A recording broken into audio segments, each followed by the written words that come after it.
and we will shortly start the event.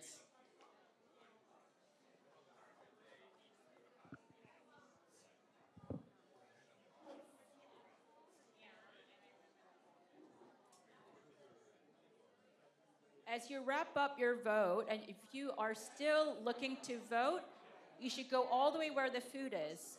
Run. It's closing in 1 minute.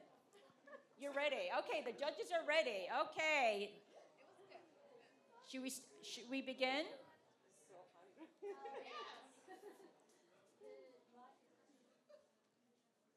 the recording started? Can we just check? It started? Do you mind just asking Anna? Okay, it is started. Okay. Well, good evening and welcome to the 5th Annual TC Innovation Award, INA 2023. Woo! Now, my name is Yu-Kyung Chang, and I'm here with me today are my fellow steering committee members, Dr. Joey Lee and Dr. Jin Kawada. Woo!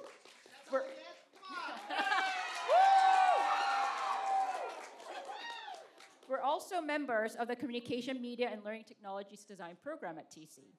Well, thank you for joining us tonight as students share the product of their hard work and creative ideas.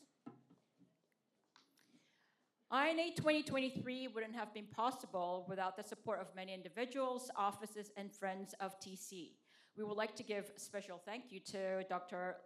Lalita Vasudevan, Charles Lang, Anna, and many, many staff from the Digital Futures Institute, and the media team, Billy Collins, Jen Lee, Lucius Vonjou, and Joe Rena Ferry, who supported students through their storytelling. Dr. Nathan Holbert, Program Director from Communication, Media, and Learning Technologies Program, Lisa Lay, who's avidly counting right now and who made sure that the program is actually running, Helen Song, INA alum who actually participated every workshop to support students.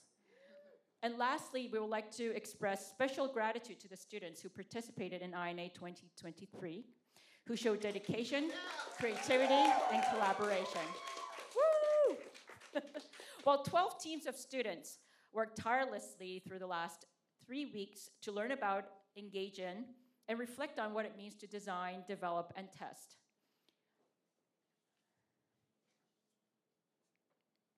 And TC Innovation Award began 5 years ago as the steering committee, as we recognized the need to bridge the gap between research and practice in the field of educational technology.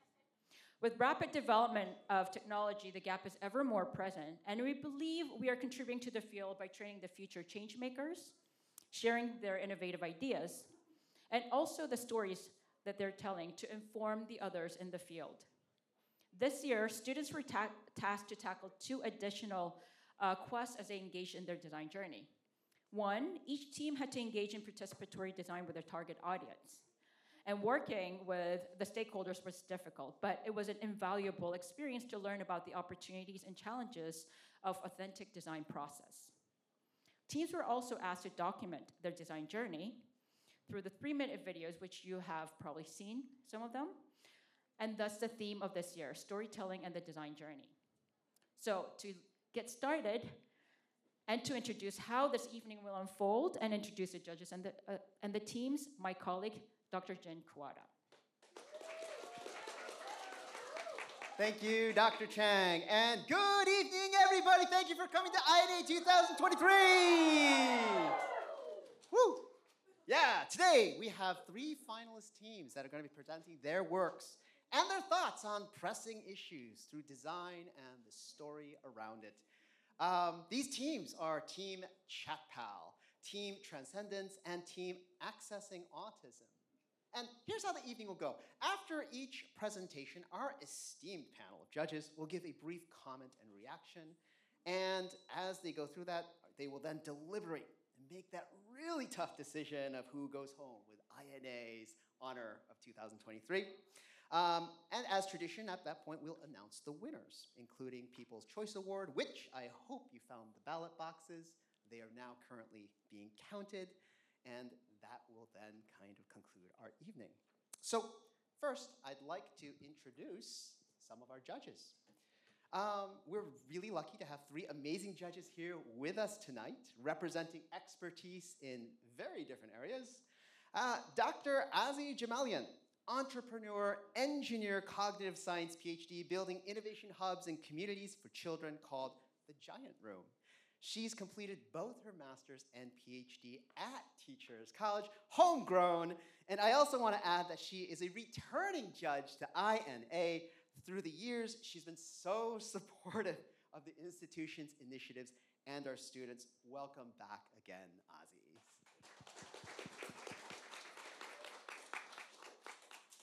Next up, we have Luisa Covaria.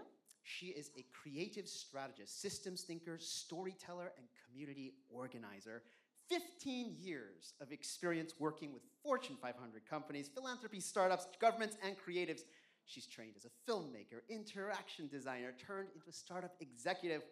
Luisa is currently the head of partnership at Neil, a community-powered platform for the most audacious creative minds. It's in this role that she focuses on designing and running Neil's business and impact strategy, as well as customer experience. Previously, she spent a whole decade working as executive design director at IDEO and co-lead at IDEO Open Innovation Platform, and she's a thought leader in equitable, inclusive design and community-powered platforms. What gets her up in the morning, besides all of that? Community, equity, creativity, and of course, her 2-year-old daughter, Arya. Welcome to INA. And last but not least, we have Dr. Ioana Literat, an associate professor in the associate professor in communication, media, learning technologies design program at Teachers College, and the associate director of the Media and Social Change Lab. Her research examines creative and civic expression in online contexts, with a particular focus on youth. Key questions that drive her research are things like, what's the role of new media technologies in young people's lives? How do young people express themselves creatively, socially, politically in these online spaces? How does online participation allow for these new forms of creativity and collaboration and learning? Her work's been published in numerous top venues across disciplines, and her professional background is in media education and digital storytelling, which seems to go very well with the theme of tonight. So thank you, Dr. Ioana Literat, for joining us tonight. Let's give her a hand. Woo. And so as you know, this year was about design as well as the story that unfolds with it. What we'll be doing tonight is opening the presentation with a screening of the team's story trailer, where they're going to give their insights into the people and the issues that affect them. You'll see moments of the design process, their work, why it matters. Then this will be followed by a 3-minute presentation to share with you more intimately about their ideas and their perspectives. Meanwhile, judges will evaluate each project in terms of innovation, relevance, research, and value, and impact. Right? So is everybody ready to begin? Yeah, let's go. So without further ado, please enjoy our 3 finalist presentations for INA 2023, starting with Team ChatPal, Project ChatPal.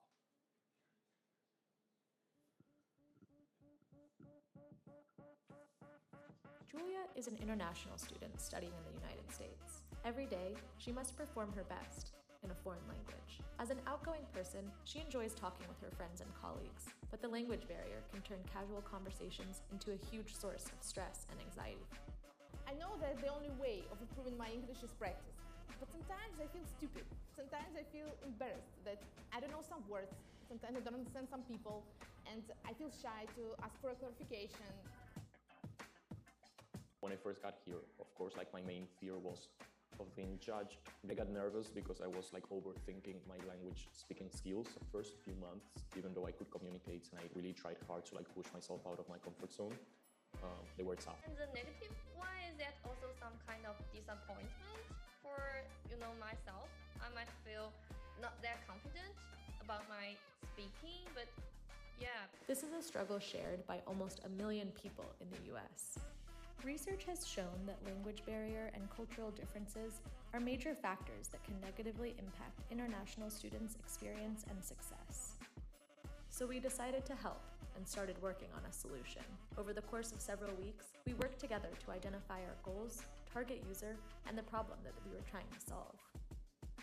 To better understand our potential users, we talked to English language learners firsthand about their experiences, anxieties, struggles, and moments of low confidence when it came to speaking English. After interviewing members of our target user base, we've gained a deep understanding of their frustrations when it comes to not only communicating their ideas clearly, but also connecting and building relationships with their native-speaking friends and colleagues. They need a realistic and supportive environment where they can build up their English conversational skills and their confidence with social interactions. And that's the problem we want to solve. We wanted to make a product for people who feel anxious when speaking English, to help them feel at ease, confident, and let their true personalities shine through. So we created ChatPal, a mixed reality app that helps practice communication skills and social interactions in a safe environment. With ChatPal, learners can engage in English conversations with virtual intelligent agents in different social settings of their choice. ChatPal helps international students and individuals with social anxiety become more confident and comfortable in their everyday conversations in English. The app provides learners with constructive feedback on how they can improve their conversational skills, helping them convey their ideas, thoughts, and opinions more effectively. ChatPal is more than just a language learning tool. It's an AI friend that will help you improve your English conversations and gain confidence regardless of your cultural differences and background.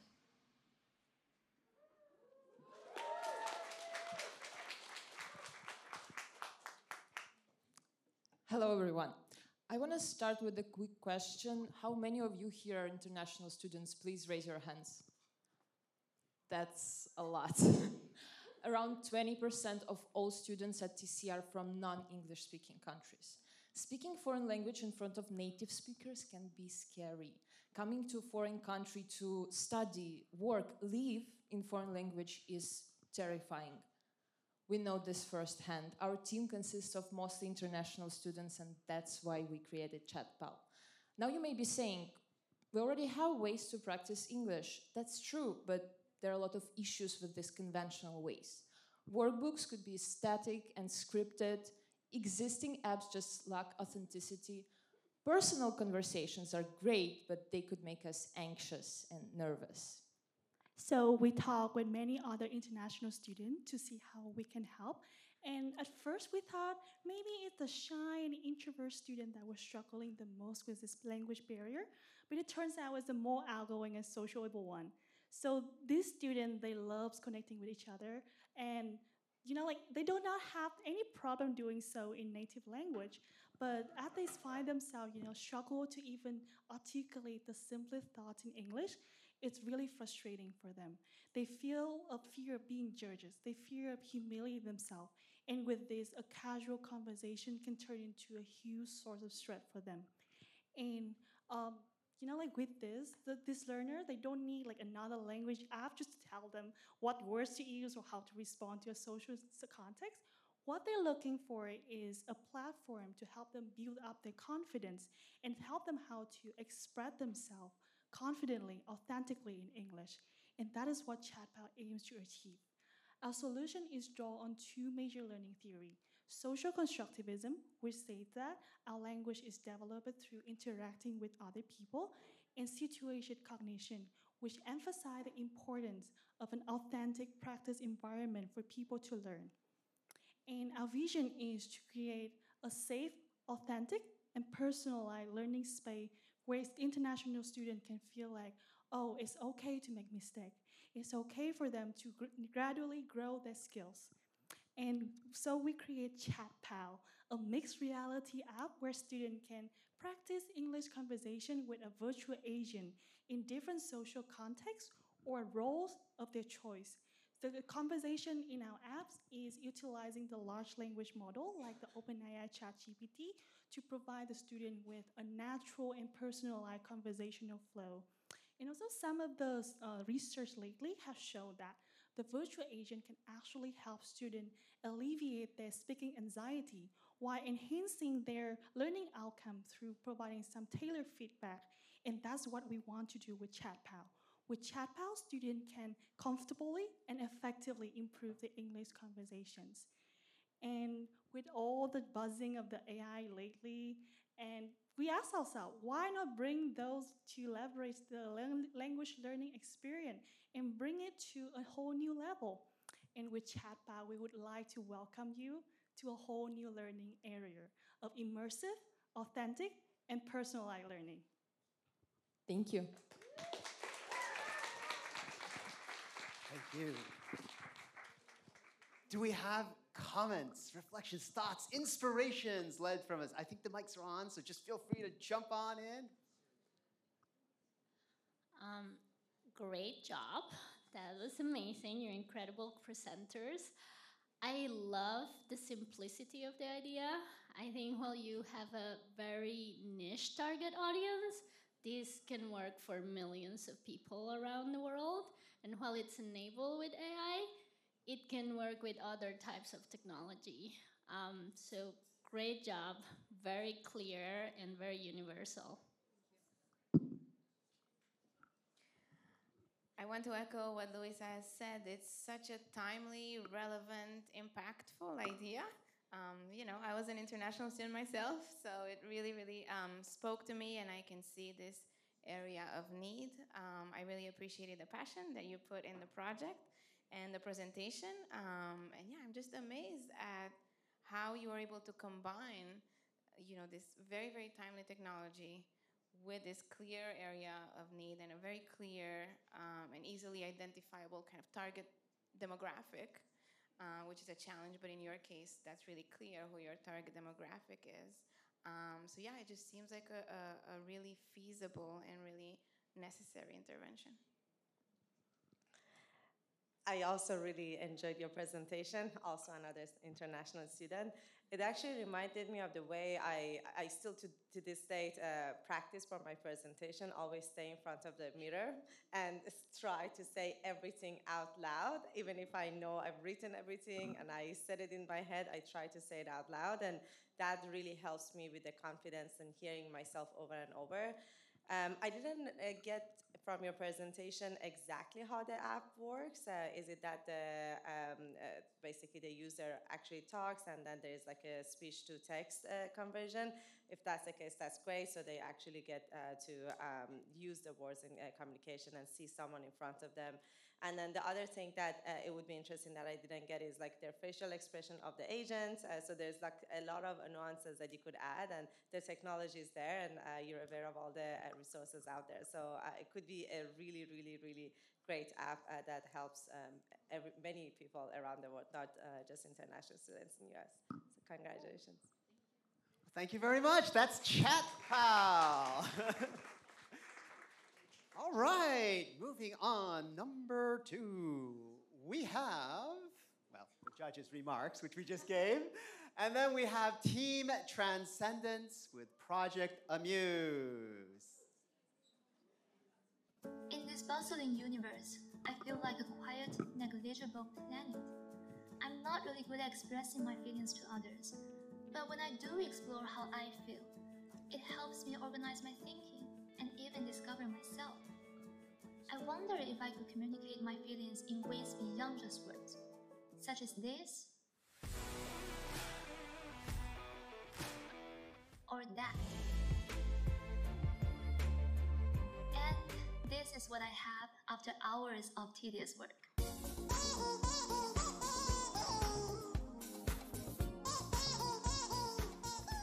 I want something that is lively, something that can carry emotions, something that can break through the air, something that I will remember. Something like music. Unfortunately, I can never create good music. If I produce something terrible, I'd rather not do it.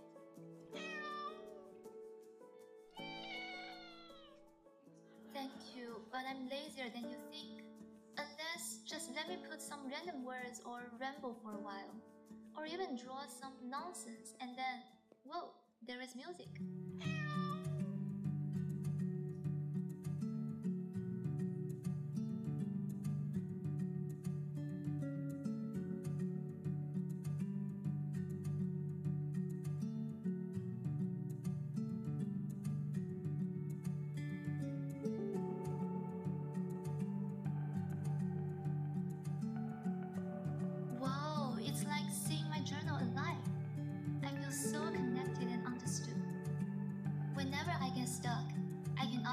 generate notes or explain the relevant music theories.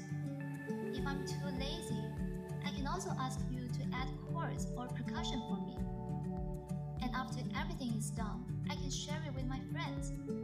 Unlike sharing words or pictures, sharing music will not expose too many details about myself, so I feel less vulnerable. I can also listen to what I created in the past, reflect upon my feelings, and find out new meanings. All this happened because of you, Amuse. You make me feel understood. You make me realize all my feelings are precious. You open up a world of possibilities that go beyond texts and pictures. I want to say thank you. Really, thank you so much.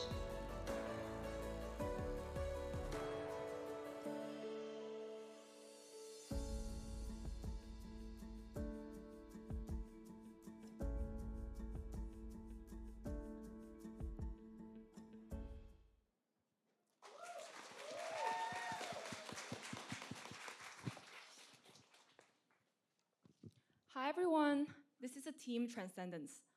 I'd like to start by asking you guys a question. Is there a time when you want to express your feelings but end up giving up? Yes, I have. While language has the ability to allow us to express our inner thoughts and feelings, words sometimes fail us. But music transcends. It transcends all culture, time, space, language, so our project really boils down to this one question: how to help people self-express through making music. Through research, we actually found there are many similarities between creating music and journaling. They both prompt people to look inward, to express their true self, to reflect upon their personal experiences, and to enter the state of flow. So, from user research, we were able to identify the different barriers that hinder people from actually using music creation to express themselves. And it boils down to 4 aspects: having high expectations on their work, fear of judgment, lack of music theories, and lack of the right scaffolding. So how can we really make music creation more accessible to everyone? As of February this year, Google just launched the newest AI music generator that can turn anything into music: text, humming, painting, anything. But to truly unlock the therapeutic effects of music creation, from research, we identified this framework that takes root in constructivism that incorporates 3 parts: explore, co-create, and reflect. So how does our product, Amuse, incorporate these 3 steps? First, explore. We have to explore our authentic emotions together with this supportive cat that will listen to you all the time. Amuse invites you to share stories and express feelings. By typing, telling, or even drawing, you can share your emotions and elaborate on that with Amuse. Second, co-create. Well, if you feel anxious about making music for the first time, don't worry, because our AI-assisted Amuse is here to help.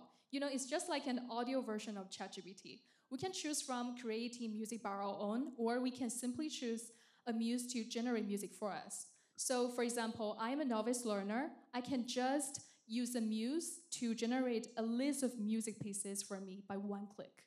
But if I am advanced beginners or experts, I can drag Amuse to the chord, ask questions, and even learn music theories. And after that, I can create music of my own. And the final step would be proud. So be proud of your product. According to the research, if we listen to the music we created, it can let us feel empowered or even cope with life challenges. We can store all the music pieces into my music journal and then share them with the one we loved so that we can be heard.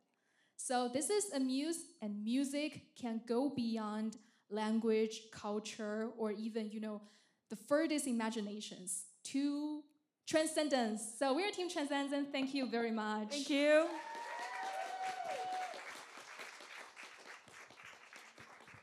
Thank you. Judges, what are your thoughts? Hot potato. So good design solves a problem. great design elicits feelings.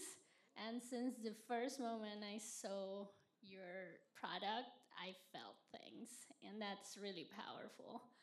I love the design because it's playful and approachable, and I am not a musician. I sing terribly, and I love making music, and I felt invited to make music and play, which was wonderful.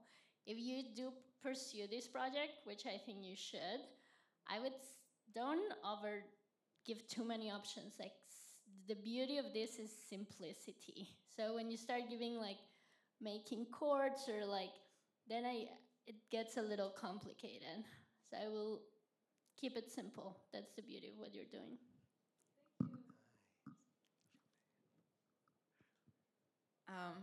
As a researcher, I also have to add that I was really impressed the way that you incorporated research in this. It really feels firmly grounded in several bodies of literature, so I can see that you've been really thinking deeply about that research groundedness part. I also really love the design.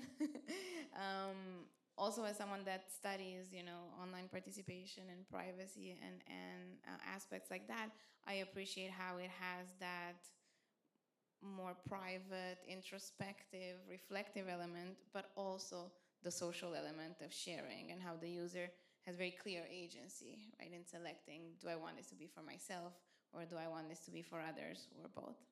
So well done. I also really love even though I'm not a cat person, I really love the and there's something very friendly and approachable and funny. Like we all kept laughing, but it's not like laughing as a comical thing, but I feel we all felt safe, which was very nice to see. It reminded me of the app, very different approach, Mood Meter. If you haven't seen that by Yale University, that it basically you could download it, and every day you could mention how you feel. And instead of coming up with words for your feeling, it has like a different methodology. So you may want to look into that as another way for people to reflect inside, and then based on that, create the music.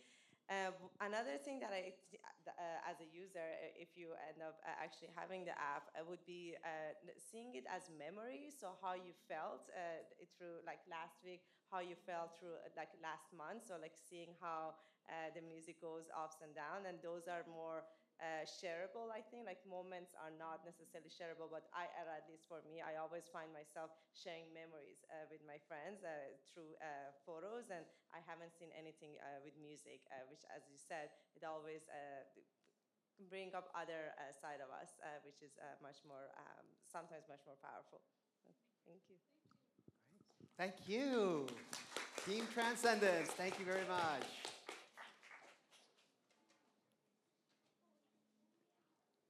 And the judge's remarks, as you know.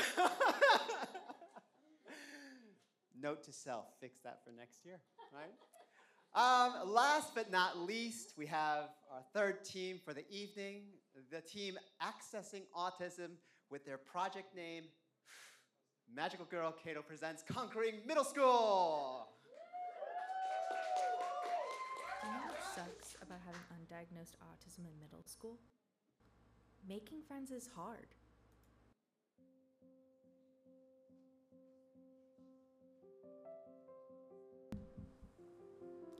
I didn't have a lot of friends in middle school, so I spent a lot of time playing these video games called dating sims. They were basically choose your own adventure stories, but the story centered around specific characters that your character would become emotionally close to. You had to try and figure out what dialogue options would best suit them, depending on their personality. After a while, I began to realize I could apply this to real life. I figured there was no way I was the only autistic person who really struggled to make friends and form meaningful emotional connections. Just very few friends overall. The few friends that I did have, the people that I would socially interact with, I sort of clung to them more. No, that's a whole other discussion. But yeah, those.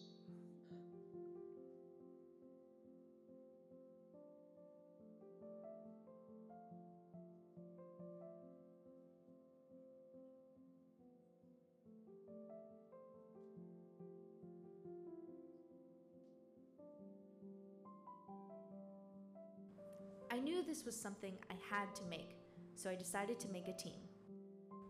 Meet Janlan, our instructional designer. Now, meet Janani. She's our programmer and game designer. Daniel has assisted with instructional design and headed our communication strategy and media production. And finally, last but certainly not least, we have Yajwan, our researcher and curriculum designer. After the introduction, the player is presented with a series of locations where they can choose to spend their day. Once selected, there will be various characters for the player to interact with. The players must figure out which of the 2 or 4 dialogue options the character would best respond to, and therefore increase their intimacy score. To keep players engaged, we drew from our own middle school experiences to keep things fun and funny. Despite Magical Girl Kato's intentions, there are definitely some concerns with the stakeholders that we might be asking the autistic individual to change themselves on a fundamental level, as is common with these types of interventions. All of us do have to spend some degree of effort on figuring out holistic conversations. There's a line between how much you have to do. Doing more than you have to do would be encouraging masking. In order to ensure our product best meets the needs of this community, we will have to continue working closely with our co-designers to make sure that everyone feels represented and seen by this game. After all, there should never be anything about us without us.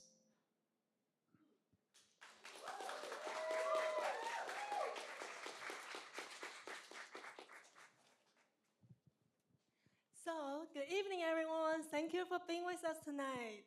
I will start with some questions. So, have you ever eaten lunch by yourself? Did you ever struggle with making friends? Well, it may seem trivial to a lot of the students we have tonight, but building social connections is one of the main issues that's facing among children with autism. Based on our research, we found that 1 in 15 children in the States is autism. That's almost 1 million people in the country. We also found that over half of them like to play video games, and almost every day. So it led us thinking, since they're so drawn to this technology, why can't we utilize the power of this medium and design something that specifically could be accessible to them? Yeah, and Mara found her solution in dating sim apps, but they're really far from being a robust educational tool because they're games and they're meant for entertainment rather than education, so they lack that systematic support system to help guide the players towards sustainable and long-term learning outcomes. And so when we were designing the game, we thought to make it better than existing things in a few ways. Firstly, we make a point on emphasizing teaching our players to build skills in recognizing nonverbal cues. I think we can move to the next slide. So recognizing nonverbal cues in conversation is important because we know that noticing a smile or crossed arms is as important in a conversation as saying the right thing. And so our current prototype includes scaffolding such as a map of facial expressions to help learners recognize facial cues. In the future, of course, we'll build on that. Secondly, we wanted to make the context authentic. The game could take place in a medieval village or on a pirate ship, but we wanted to make it take place at a school and have characters who would be, people who you're likely to meet at school so that the learner can make parallels between their experience in the game and experience in real life. And lastly, we wanted to make the learning project, the process systemic. And what we're working on right now is integrating in-game skills, social skills coach to bring, meaningful gameplay analytics and also, help provide tips for the learners when they're needed. We really want to develop something that would be working with the autistic learner. That's why this co-design philosophy is so central to who we are. So many times autistic people are not being brought into these conversations that involve solutions about them. it happens all the time, especially when a lot of the philosophy behind treating autism was involving changing them on a behaviorist level. We're hoping with a more constructionist and also uplifting perspective, we can not only help these students feel more confident in engaging in friendships with their peers, but also helping them realize that there's nothing wrong with them. The tools just weren't built for them because they weren't included in the design process. Now that we're here, we want to make sure that there will never be any tool that has been designed for autistic people where autistic individuals were not at the center of the design. Thank you.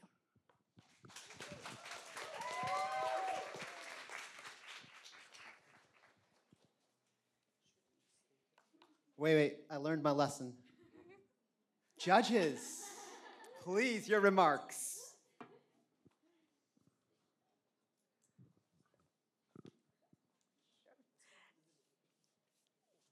I really like the problem.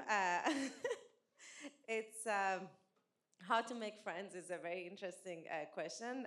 And this is something it's very important for your target audience, autistic kids, but also in general. I've noticed sometimes like a giant room, because we have like kids all the time, and I have received this question, like kids come to me just, how can I make a friend? I don't know anyone. What should I say? And this is a question that I never thought about it, because as a kid, I always I never had to think how to make a friend. It would always come natural to me. So I'm actually trying to learn tricks to tell them, and to so it's a very important tool.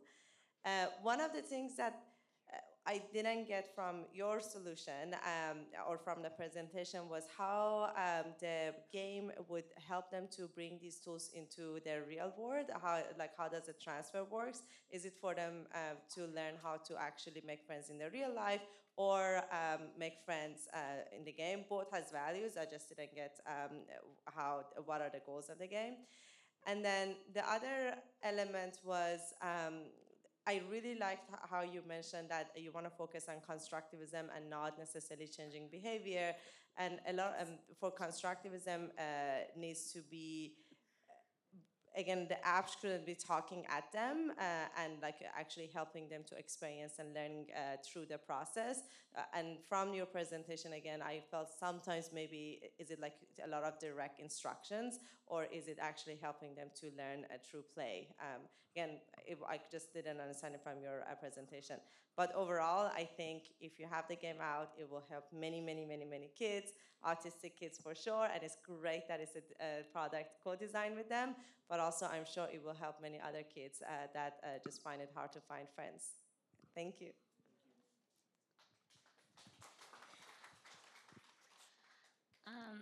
Thanks so much for sharing your story. I can't imagine the work to stand up there and be so open. So we're so lucky to have you share so deeply. Thank you so much. I wish the designers of Sims were here. The authenticity of the story, it's to me the most powerful thing when you were presenting and sharing, this is my story, like real life cases. I actually wonder what would it look like if not only it's an app, but it's a way for all game designers to embed these as a way to see the world. And you have so much to teach anyone who is doing products. So thanks for your courage. Again, I really, I really echo Luisa's words. You know, this visibility is so important. So really, thank you for that.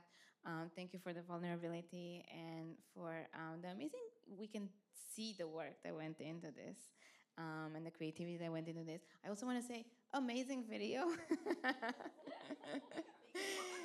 And how it presented, you know, the roles in the team.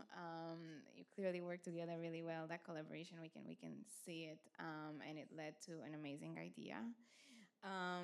One question I would have for you for next steps, because you should definitely put this out in the world, is how to think strategically about rolling it out, right? Like who the target audiences are. You know, is it going to be parents? Is it going to be, I don't know, doctors, counselors, kids themselves? I think you have some important choices to make, because I don't know if it can just be kind of neutral in general and reaching everyone, right? So in trying to think about your various audiences, various stakeholders, and how to speak to them in a way that makes sense. Amazing work. Good job. Well, thank you very much. Thank you, judges, for your wonderful insights and thoughts. Man, it's really quite amazing how far these teams have come, all three teams. The changes from, the conception of an idea all the way to getting to a point where these insights turn into new kinds of stories and expressions. Just watching how these projects and videos have evolved throughout the whole term has just been a journey for me, and something that is quite outstanding. So while the judges are deliberating, with us now, we have a special treat. We have with us last year's INA champions and the People's Choice Award, Team Millionaire and Cerberus. Come on down.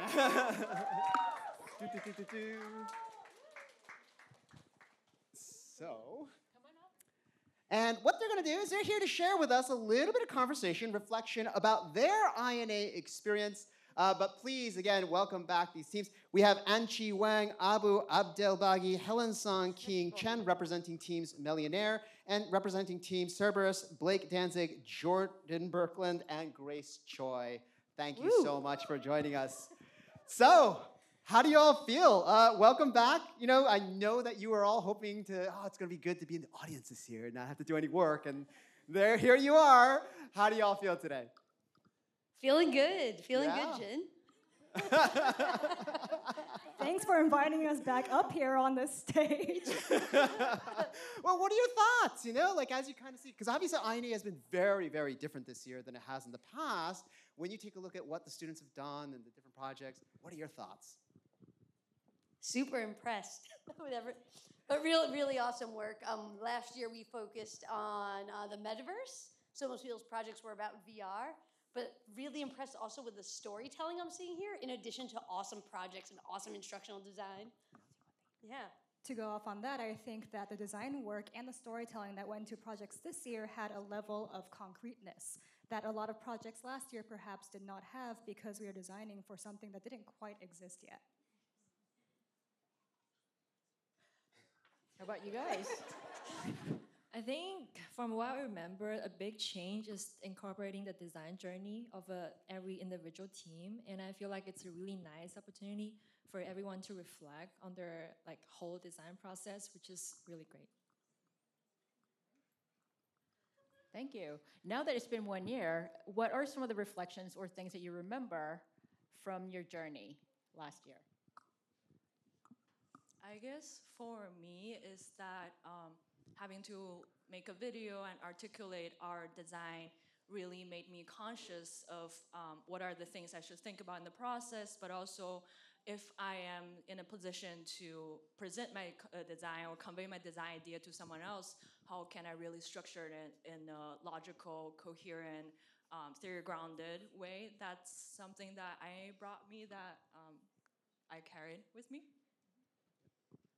Similar to Helen, I've since always referred back to it, given the deep focus on the design thinking framework and the value of keeping clear documentation, and it's come in tremendous use. Right. I think one very helpful thing through INA we learned was to kind of address our biases, because we always think in terms of research, articles, this learning theory, that learning theory. But then when you think about the real world and just basically research versus practice, I think that's one thing that was highlighted through INA, and I kept thinking about it in the throughout the year from last year. And for me, the most important thing I learned is persistence, because it's really a struggling journey that you have to manage courses and maybe like internships and also to this competition.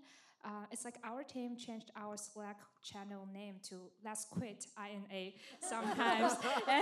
and like after a week, because our professors, Dr. Chang, Jing, and Joy, encouraged us a lot and told us a lot of ideas, and we changed our channel to We Already Won, because we're like just encouraging us to keep going and finish this journey. So I think in this sense, all those teams are winners for yourself, yeah. Thank you. And I feel like the last year's INA, the whole journey has been like a kind of motivation for me for the following half a year, and motivate me through the very painful job searching process, because it's a very rewarding process, and it's really nice to know that you have lots of partners in crimes, not only in our group but also in all the other groups and all the participants, like who really care about the learners, who really care about the design, and thinking of these makes me feel really. Also, as designers, the process really kind of taught me how to stay humble and how to stay kind and empathetic, because design is iterative. We learned that through INA, through making projects for our classes too, and that no matter how perfect your design is at the moment, it can always get better. And so we take that away with us to even looking back at Cerberus, or looking back at Soteria, our project a year later, that it has evolved over time, and so have we. And maybe, one more question. I don't know how many people in the audience are maybe here looking at INA for the first time and thinking of, maybe I could be up there next year. But do you have any advice for future INA participants? Have fun, even though it's a competition, quote unquote competition. I see it as like everyone really turned into a family, and I feel like we were all, towards the end there, we were all collaborating together. We were all on Slack across the different teams being like, how can we help each other? How can we work together? So I think that's really important. And like looking at it as a way to also meet other people in the program and really make friends, I think is a really valuable part of the project as well. Going off of what Blake's saying, I think meeting people, having a team, and knowing how to collaborate across teams is something that I pick up along the process. And being open to like trying out with designing with new people, but also reaching out to your close friends, your professor for support. It's something that everyone should be doing throughout academic career here at TC, but INA too. Highly recommended INA. Well, thank you very much. Everyone, let's give them a round of applause. Thank you for coming back, and maybe next year this could be you, eyeing some of you out here. Thank you very much. Yay. And without further ado, I think we have reached the moment that we have been waiting for. I will pass it off to Dr. Joey Lee. All right, hey everybody, how's everyone doing tonight? Good, awesome. So I'm Joey Lee. Nice to see you all out there for our 4th Innovation Award. All right, so this year, as I advance the slides, thank you. All right, this year we had 12 teams and about 50 students across TC that participated in this year's INA. And every year we're always, so impressed with the commitment and hard work and all the effort put forth in each project by all the participants. Through INA, you all, students, you all practiced so many different skills, right? Empathy skills, and creativity skills, design skills, prototyping skills, research skills, and so on and so forth. And we're always so amazed with your brilliance, and we feel so fortunate as INA Steering Committee to work together with you. If you are participating in this year's INA, would you please stand up? If you participated. Okay, give yourself a round of applause.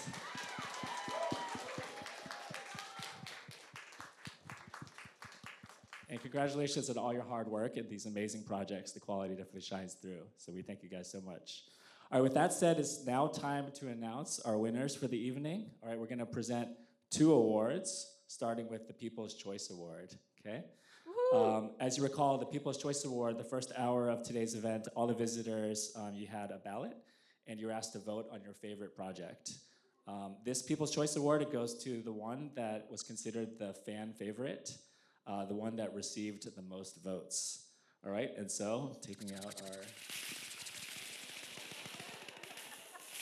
All right, the winner of the INA 2023 People's Choice Award is Team Accessing Autism Magic Curl Kato. Congratulations!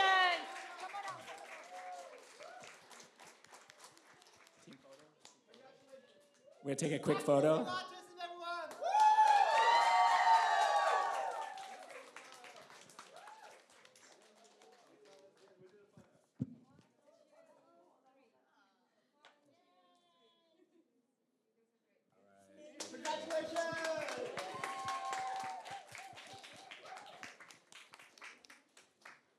All right, and now finally, the moment you've been all waiting for. The Innovation Award is given each year to the project that embodies the spirit of bridging the gap between EdTech and learning research. Our three judges, actually, let's give another round of applause for our three wonderful judges.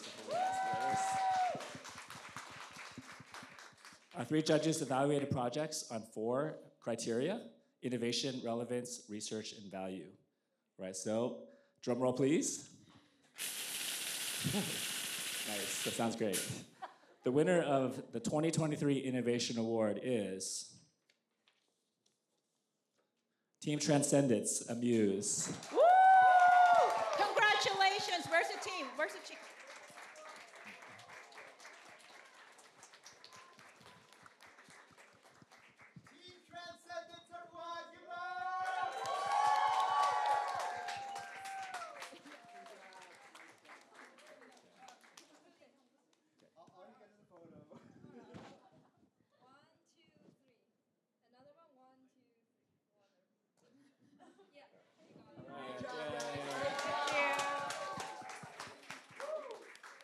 All right, thank you everyone for joining us tonight. I hope you enjoyed the spirit of innovation and all the brilliant ideas that were shared.